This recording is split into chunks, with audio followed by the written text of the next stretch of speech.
Not all LARPs can be in idyllic countrysides, have castles as living spaces or backdrops, or even have perfect climates, nor do they start with the perfect space, and sometimes we need narratives that support the places we do have available and who we have. But then, what do we have?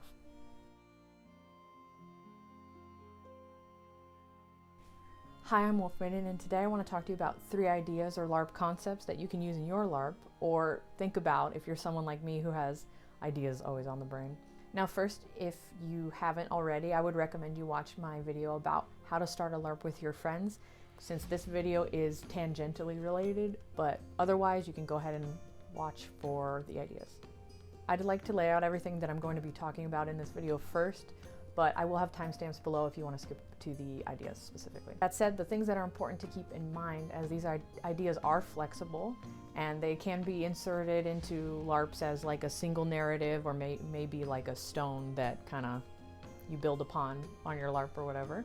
So that said, there are a few things to keep in mind, since these are not entire complex LARP ideas that would just be entirely complete if you use them right now, but rather they're things that are flexible and you can use within your game based on different rules, and you can add to the complexity of these ideas with whatever your ideas are already, or just ideas you could come up with along the way. The things that you need to keep in mind are social structures, incentives for players to play, and a place for players to fit into the narrative. I'll explain the last one because I don't think that one's very self-evident, but essentially sometimes story can be so thick that there's no place for players to feel like it's their own. Those are just some things to think about for what you should be adding or what you should already have in place before you start a LARP with these concepts, unless it's just a one-off and you're doing it with your friends, which I honestly recommend trying to LARP with your friends, even if you're not making a huge complex overarching LARP campaign or something like that, because I don't think that's necessary to have fun or to LARP. So these ideas are good probably for LARPs just getting off the ground. For simple to complex ideas for a basic LARP with a few people, but mostly these are also here not just as standalone, take it and use it in your own game, but also just think about some of the things that these ideas bring up. So yeah, you can use these, you can modify these, it doesn't matter to me. So on to the ideas. First is the classic murder mystery. This is probably best indoors in a building, but a cordoned off space would probably also work just as well. To flesh this out, you can send some classic invitations, you know. You can write these yourself in cursive or type them, offer the time and the setting and some of the plot, the beginnings of the plot, the hook, for your players in these invitations, to kind of make them, you know what to expect.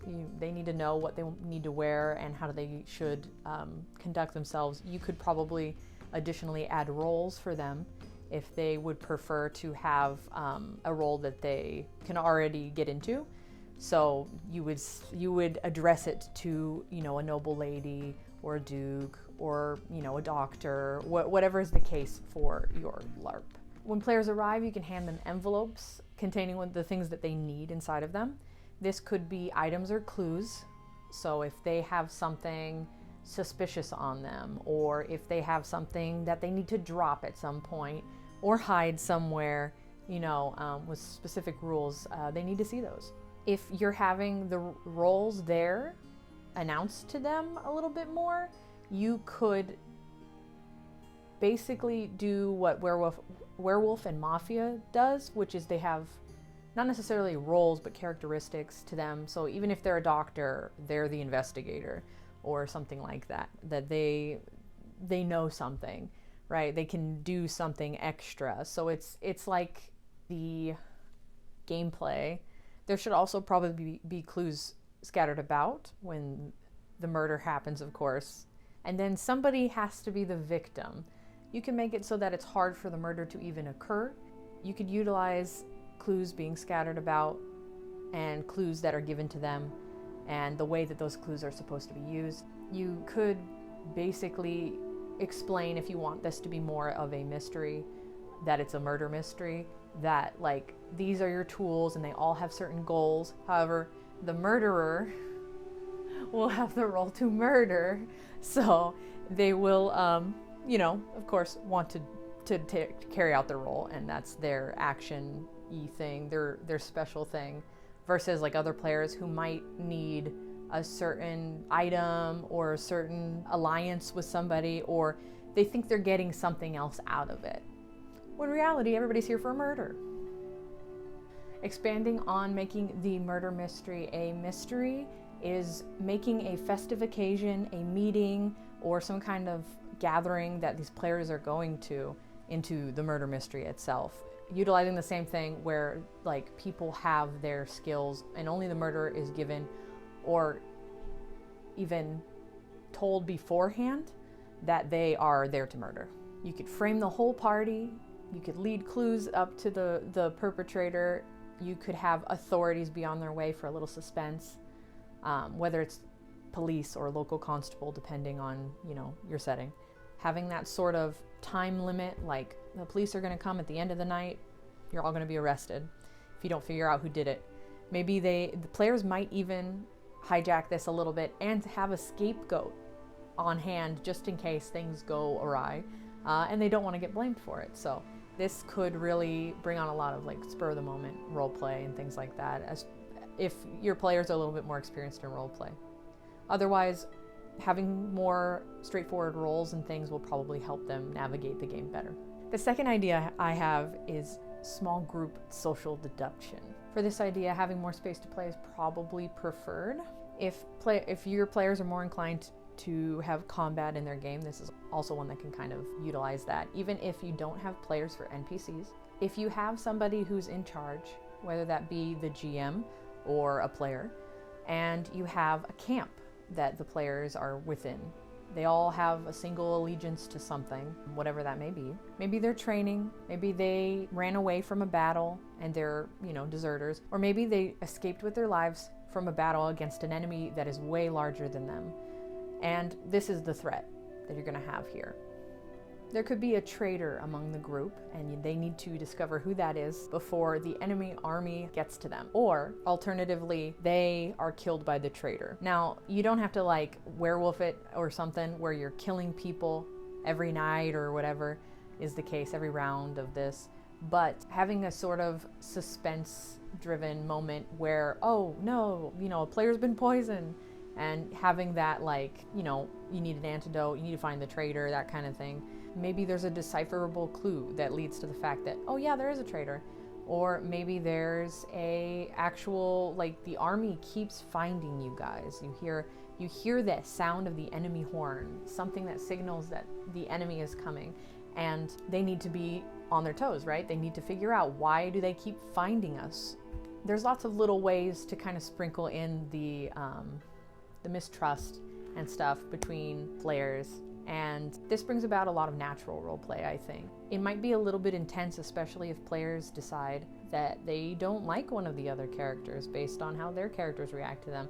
Maybe there's some tense moments, the characters build a lot of friendship, or they could build a lot of animosity, and then try to really just kill people out of nowhere. You know, they might just be like, nope, I don't care, I'm not the traitor, you're the traitor, and they could just really, you know, go at it that way. Based also on character personalities, people might be at odds with leadership, they might be at odds with each other, and it could be really interesting to watch, although you definitely have to have a more controlled, straightforward environment, or make sure that when things go off track, that you have something to give them, like a clue or like a push. If they're really just wasting time freaking out about the whole thing, they need to know that there is an imminent threat. The traitor could have the task of planting suspicious items on others, or sprinkling clues around, and diverting their attention to really spice things up as well. But this idea is geared toward not having enough NPCs, or any NPCs, and really just only having a small group to work with.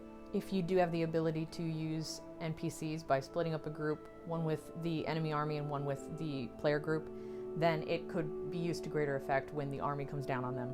With more fantasy elements, there could be a cultist among the group who is trying to perform some sort of ritual, and they figure this out and realize this is probably not a good thing and want to solve this mystery.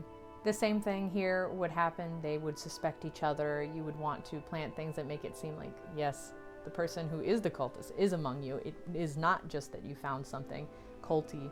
It is that they are there. And this is a problem.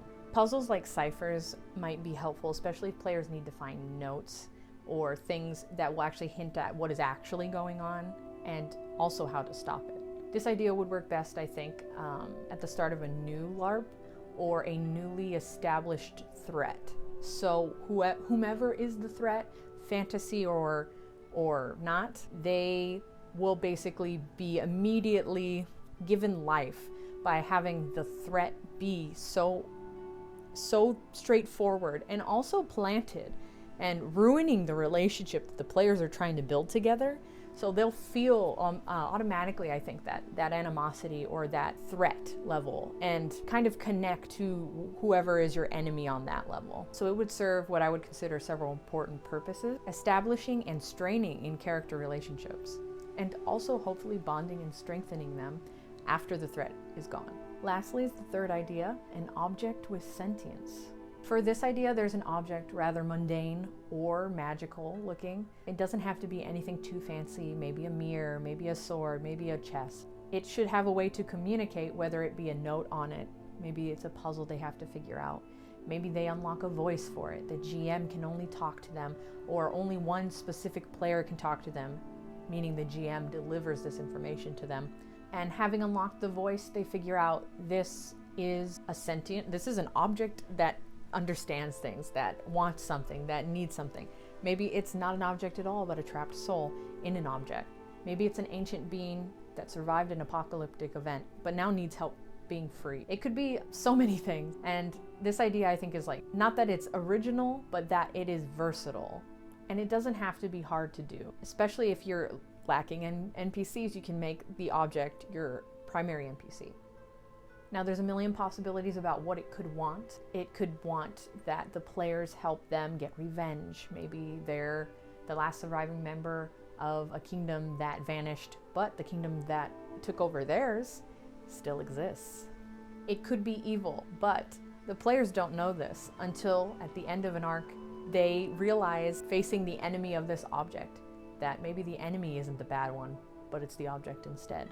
Since I'm a fan of more psychological elements, this would work really well. If it just frames things in such a way that it's just like, these people are so evil, but in reality, they're really not. And it's not that easy to see until the end. Once they're faced with the possibility that the object has been lying to them the whole time, it can really uproot their whole idea of what they were doing. Like, were we the bad guys, you know? This idea could be long-term, the foundation of a game, the start of a game. It could start a group that follows this object, and it could be a splinter as well, as groups don't want to follow this object as time goes on, making more players' social structures to kind of work with. It can help establish an antagonist, whatever it may be. Maybe it's the object and it can't be destroyed, but they need to destroy it. It could be the object's enemy, and it could be the group that disagrees with the players on who the enemy should be. And it also creates sort of a way to bond the characters together as the item tasks them with doing things. Anything from establishing themselves and making themselves more powerful to go after the enemy, to like something smaller, like, I need you to find this, I need you to figure this puzzle out, I need you to do this thing, and give them a reward afterward. Maybe the item can endow them with power, for example, meaning more skills for the players or something like that.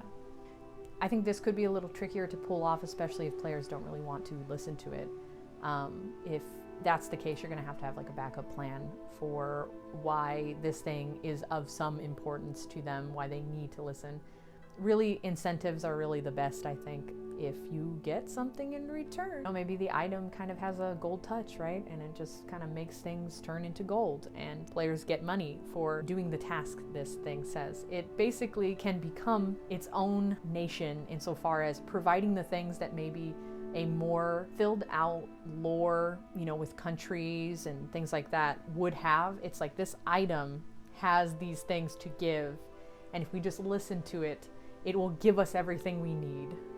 Although I'm sure it could be an opportunity to cause some conflict if players also, again, disagree on the fact that I'm not taking money from a strange object that's asking me to do something. It could be shady, it could not be, you know, but it would definitely be interesting.